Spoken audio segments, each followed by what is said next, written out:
Selamat Halo. selamat siang menjelang sore. Oh enggak, ini masih siang. Oh masih siang ya. Coba Suasananya kan di sarangan seperti itu. Kopi Pak Beni ya. Ya.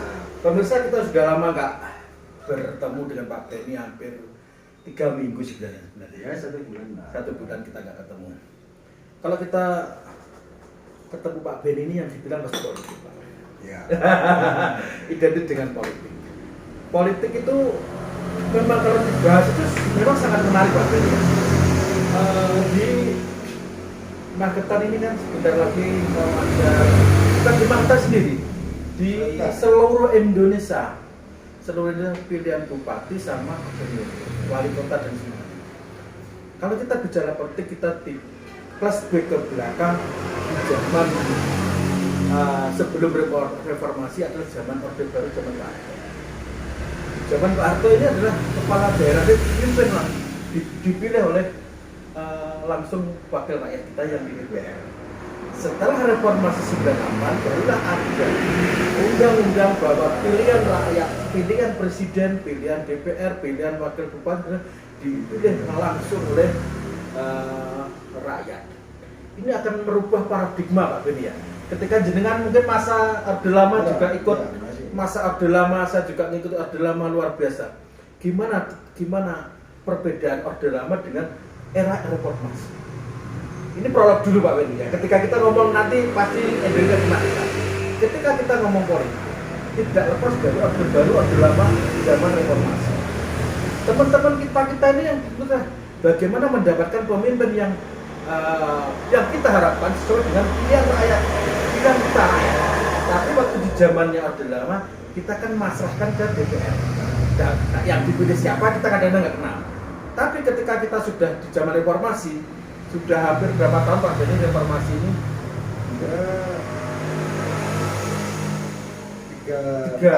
Empat periode ini. Ya, hampir 20 tahun. Ya. Sebelum kita ke topik pilkada ini, tidak luput dengan adanya botoh. Adanya botoh ini adalah sangat yang luar biasa. Nanti akan kita kupas dengan Pak Beni. Pak Beni, minta pendapatnya sedikit aja tentang reformasi antara Orde Baru dengan reformasi ini menurut Pak Beni bagaimana? Sebelum kita memang ke poin bahwa pilkada ini tidak lepas dari botoh. Ya, karena undang-undangnya sekarang kan mengamanatkan masyarakat sebagai pemilihnya. Kalau dulu masyarakat dalam Orde Lama ya mewakilkan kepada DPR RI sampai DPR daerah untuk memilih wakilnya. Nah, sekarang mandat itu sudah dicabut lah sama masyarakat, sehingga rakyatlah sekarang yang menentukan siapa pemimpin yang dikehendaki. Jadi sekarang ini ibaratnya sudah tidak ada memilih kucing dalam karung. Artinya masyarakat sekarang betul-betul tahu, terbuka, siapa yang pantas, siapa yang layak dipilih sebagai pemimpin, sebagai referensi masyarakat langsung. Dengan adanya reformasi Tan Baru, kan akhirnya bermunculan partai-partai Pak Beni. Iya, partai itu kan sangat luar biasa. Kalau Orde Lama 3 partai cuman PDI, Golkar, P3. Ini 3. Ketika sudah reformasi bermuncullah partai-partai. Dengan adanya partai-partai ini menurut Pak Beni, pendidikan politik di kita itu bagaimana? Kalau saya merespon banyaknya partai, tapi sayangnya partai ini belum kalau saya berpendapat belum berbuat untuk pendidikan politik yang matang kepada masyarakat. Ya hanya sekedar mendirikan partai, terus kemudian mencari calon legislatif, gitu kan? Ya. Terus kemudian mencari calon bupati atau gubernur atau presiden dan lain sebagainya. Tapi pendidikan politik yang konvensional dan proporsional ini yang belum disentuh. Kalaupun disentuh itu prosentasinya masih kecil. Mungkin belum siap sebenarnya kita ke reformasi ini.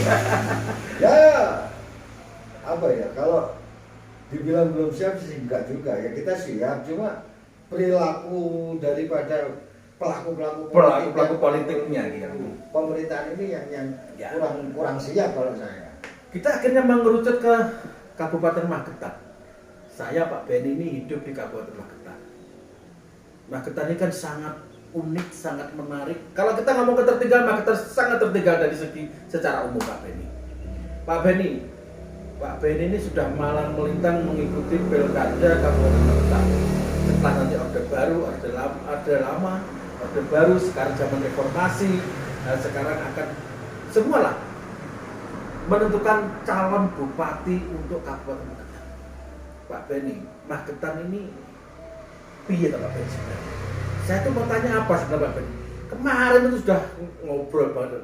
Yang hari ini terjadi, yang akhirnya terjaring KPU calon-calon ini. Gimana Pak Benny?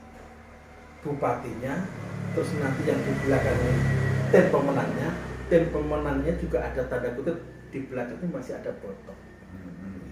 Mari Pak Benny kita kupas sedikit tentang calon juga Pak Benny. Ke 1-2 kita kupas sedikit, setelah itu tim pemenang dengan botol. Gimana Pak Benny? Ya kalau saya bicara calon dulu awalnya kita pesimis terhadap calon bupati ini, karena saya pernah berpendapat bahwa Magetan ini krisis kepemimpinan. Ya. Artinya pemimpin-pemimpin muda yang energi, yang mempunyai potensi ini tidak muncul. Terus belakangan ketika mulai ada yang mendaftar, sebelumnya banyak muncul. Sebelum ini ya, yang mencalonkan gitu ya. Kemudian terjalinnya 3 ini. Tapi sebelumnya kan banyak. Ya. Ada Pak Tekno, ada yang muda itu Pak Mohyan, yang dari Jawa Timur yang putra Magetan itu. Mas ini ya, Mas apa? Bukan enggak ya? Yang berkaitan dengan pariwisata adalah yang rumahnya Tawang itu kan juga. Oh, Tawang ya, lupa ingat karena sudah ini ya. Terus ada Andri ya mungkin Andri, ya, Mas Andri ya. Semua kan di situ sudah muncul.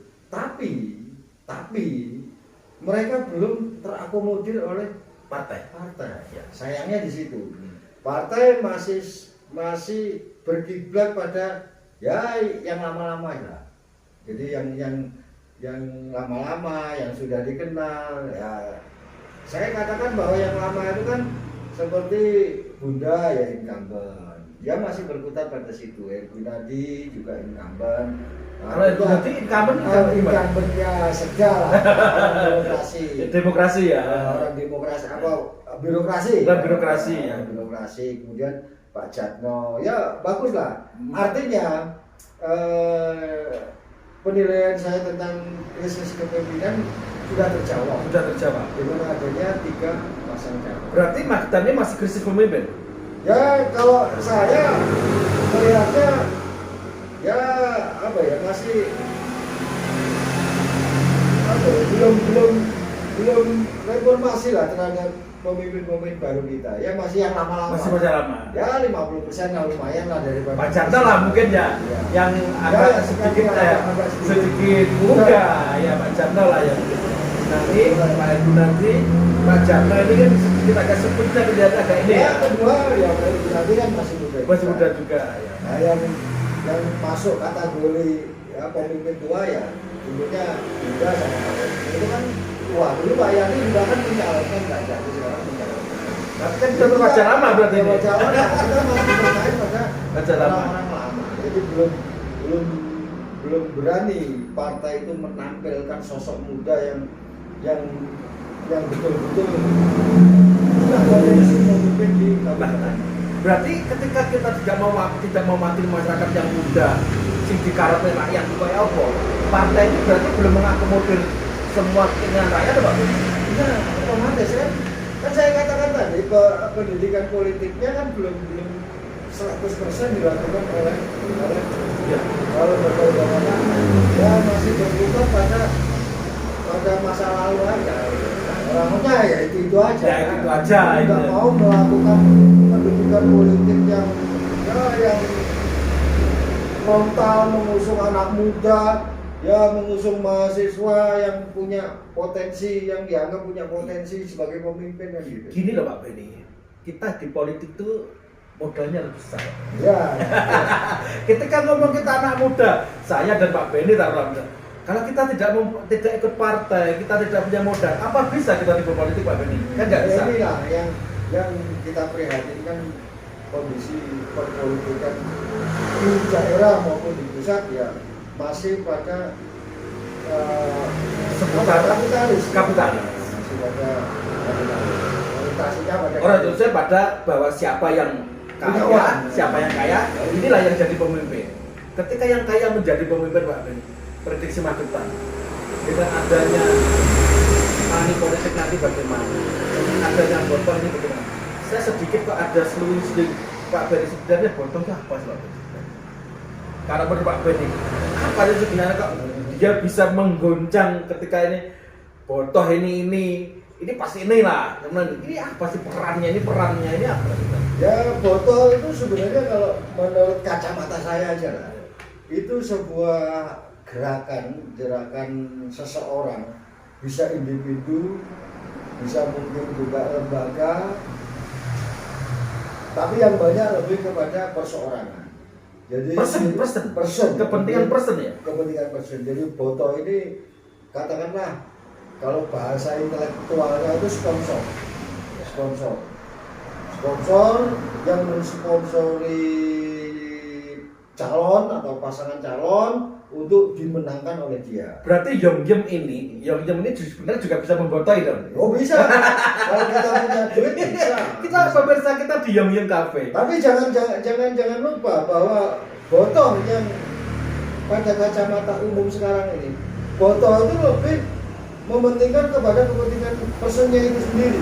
Jadi kalau saya menyatakan bahwa botoh itu lebih pada unsur berjudi, dia mencari keuntungan, Bukan mencari bagaimana nanti mencari sosok pemimpin yang berkualitas untuk masyarakat, berarti untuk itu mungkin nomor buncit itu. Kalau botoh itu lihatnya isu masyarakat, dia menghendaki yang mau dimenangkan siapa, terus diadu dengan siapa, terus dia bergerak untuk siapa, ya itu aja.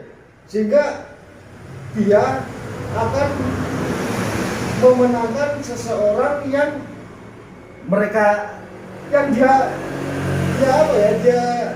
dia senangi atau dia tunjuk.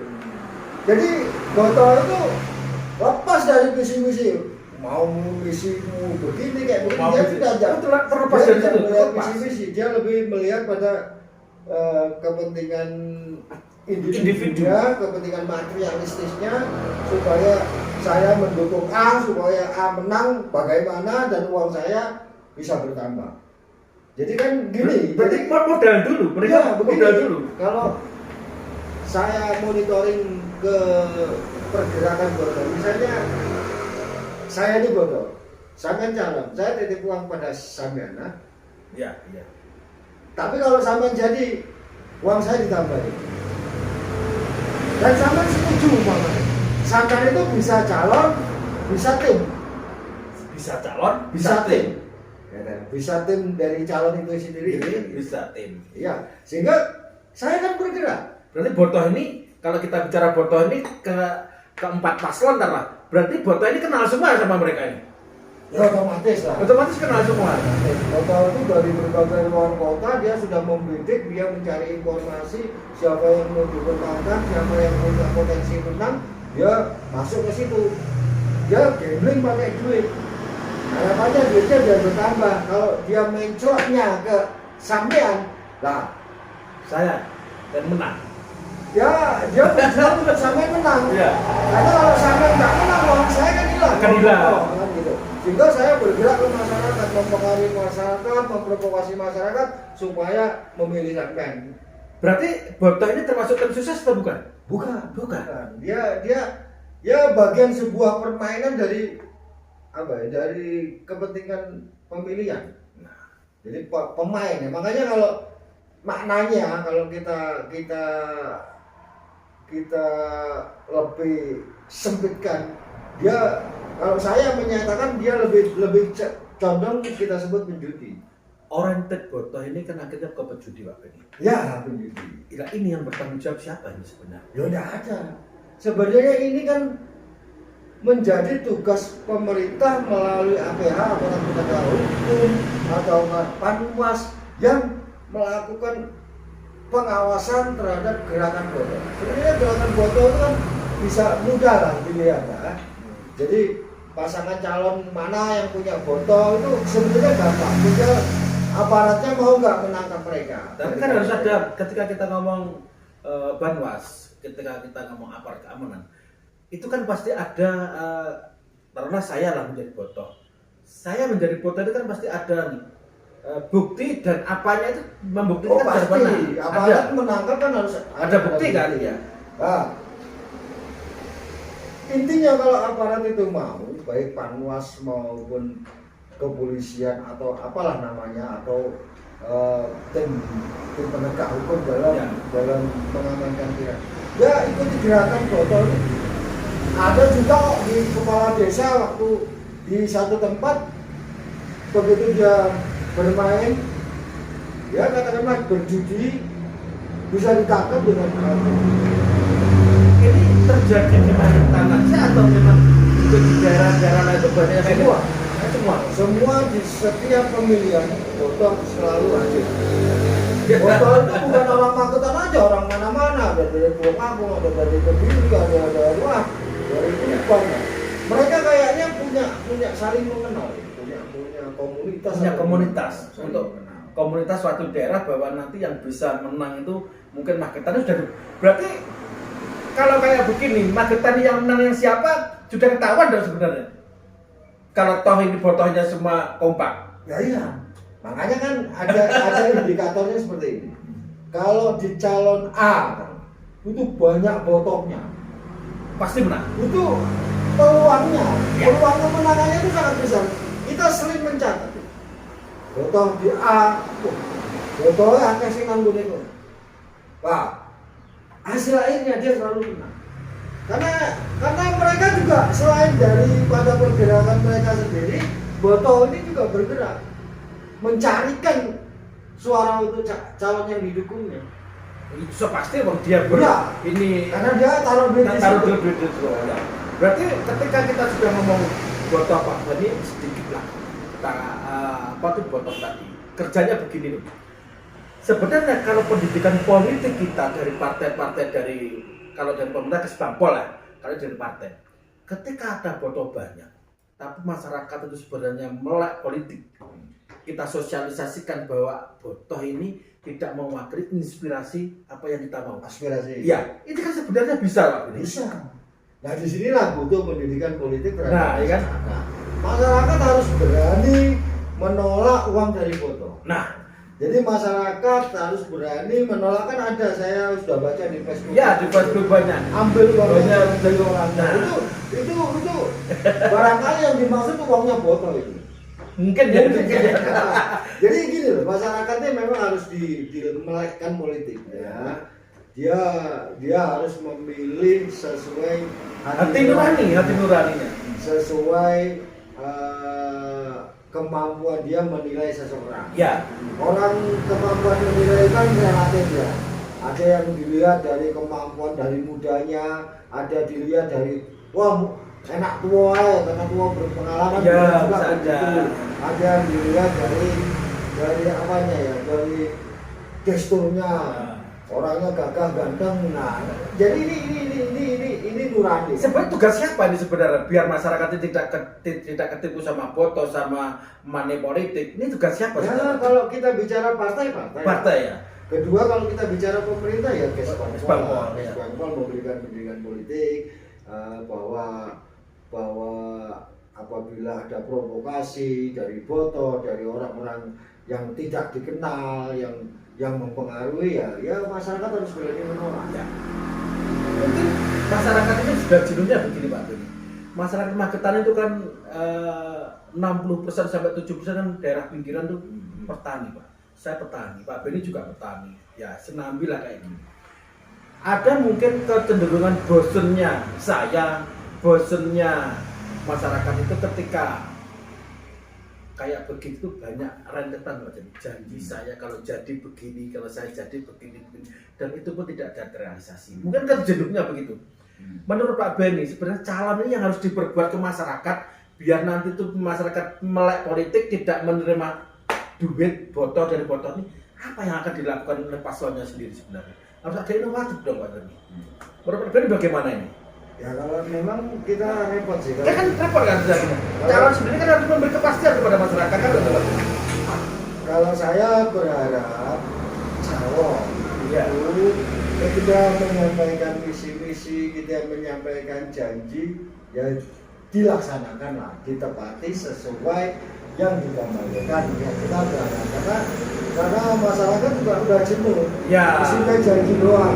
Sudah jenuh akhirnya tahu duitnya lah kan itu gitu. orientasinya masyarakat wes pokoknya bosok musik berarti yang penting mau ambon lah.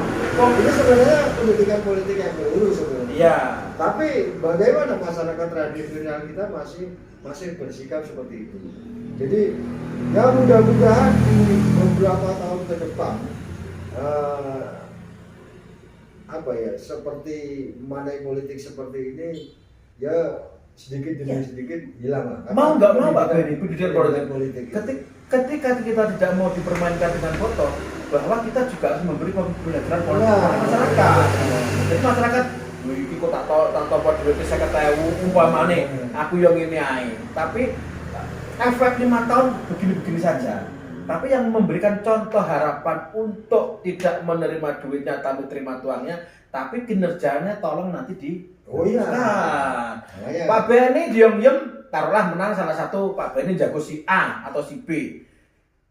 Akankah yang jadi nih diem-diem bisa rame? Kan nggak mungkin. Apa? Ya paling ibaratnya kan kayak gitu. Ya, setidaknya kita berharap seorang calon itu misalnya dijanji di kawasan kita. Kawasan kita kan termasuk kawasan Sarangan. Ya, kalau kita mendukung calon yang punya visi perubahan di wilayah Sarangan, ya harus betul-betul ketika dia jadi melakukan perubahan total. Karena kalau ketika Sarangan itu dirubah total, dibuat supaya rame, ya saya juga kena dampaknya. Kita kafe kita, kita akhirnya jadi rame. Gitu. Janji inilah yang harus ditepati, perubahan untuk merenovasi Sarangan misalnya. Ini salah satu untuk melawan botoh tadi loh Pak. Iya termasuk itu juga. Karena ketika kita botoh pun bergerak luar biasa masifnya, tapi masyarakat sudah melek politik, akhirnya ya udah oke. Tapi di dalam kobang nanti kan sesuatu nular kan begitu. Kenapa mungkin akan terkikis Pak Benny? Ya belum tentu juga botol itu ya 100% mempengaruhi belum tentu ya. Belum tentu juga. Ya. Karena masyarakat kita ini sudah cerdas, apalagi sekarang ini pemilih kita ini sudah masuk kategori pemilih muda. Ya. Kalau tidak salah 60% muda. Kalau muda sekarang ya. Kalau muda ini bisa lah menolak tekniknya botol. Ya. Kecuali yang masyarakat tradisional yang tua-tua ini masih pengaruhnya mudah dipengaruhi oleh botol. Tapi saya yakin dengan pemilih muda yang betul-betul melek politik ya, saya kira dia bisa lah. Kapan kira-kira terhindar dari situ? Kalau secara gradual, secara cepat ya, tentu kita masih berharap beberapa pemilu ke depan. Tapi sedikit demi sedikit kan akhirnya itu akan terkikis. Pesan dan pesan ke partai politik Pak Benny, terus pesan kepada ketika jatuh kita dalam model mungkin Pak Benny pesan-pesannya ini juga live mungkin nanti akan disebar di sosmed. Pak Benny bisa sedikit pesan kepada mereka yang bertarung, Nani, Pak Gunadi, Pak Jarno, sama Pak Jarno. Pesannya Pak Benny. Ya kalau saya berpesan kita lakukanlah kalau ini disebut pertarungan yang sehat, profesional, terus mendidik, yang mengedukasi masyarakat. Jadi mengedukasi pendidikan politik masyarakat. Jadi biarkan mereka memilih sesuai dengan hati nuraninya, sesuai dengan penilaiannya terhadap visi misi masing-masing Masing-masing. ya kan? Betul.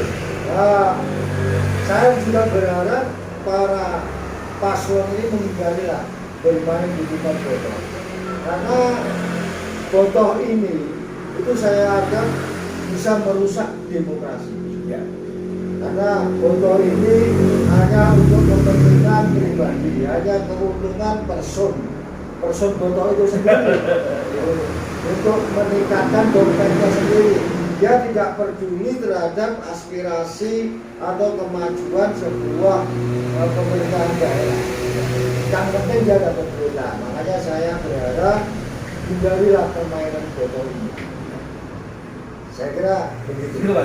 Pemirsa, di kafe Yum Yum Jalan Raya Sarangan ini kita memang sering ngobrol, ngopi tentang politik. Mungkin ada beberapa paslon atau nanti tim sukses mau ngobrol di sini juga bisa Pak Benny ya. Bisa, kita diskusi di saya malah berharap ya, ada 3 tim dari ada tim masing-masing calon ya, kita ngobrol lah. sambil ngobrol di sini. Sampai jumpa lagi di acara berikutnya. Harapan saya dan Pak Benny ada masing-masing tim sukses bisa kumpul di sini, misi dan misinya para calon-calon ini bisa tersampaikan di masyarakat. Banyak media sosial, banyak medsos, tapi kalau semakin banyak disosialisasikan ke masyarakat akan menjadi banyak pilihan bahwa si A begini, si B begini, akhirnya terhindarlah pada botok-botokan. Sukses selalu, Magetan akan mendapatkan pemimpin yang diharapkan masyarakat Magetan, membangun Magetan, Magetanku, Magetanmu, Magetan kita semuanya. Sampai jumpa lagi di kafe Yum Yum Jalan Teguh Sarangan. Ngopinya enak, ini kopinya sedikit, ngopi Pak Benny ya, kopinya sangat luar biasa. Bukan promosi, ini kopi dari mana Pak Benny? Ya produk Yum Yum. Produk Yum Yum sendiri, pemirsa. Produk kopi Yum Yum sendiri luar biasa. Ada beberapa menu di Yum Yum, nanti mampir kalau pas lewat mau ke Sarangan. Sampai berjumpa lagi, terima kasih Pak Benny. Sukses selalu, Magetan terhindar dari Botoh. Sampai jumpa.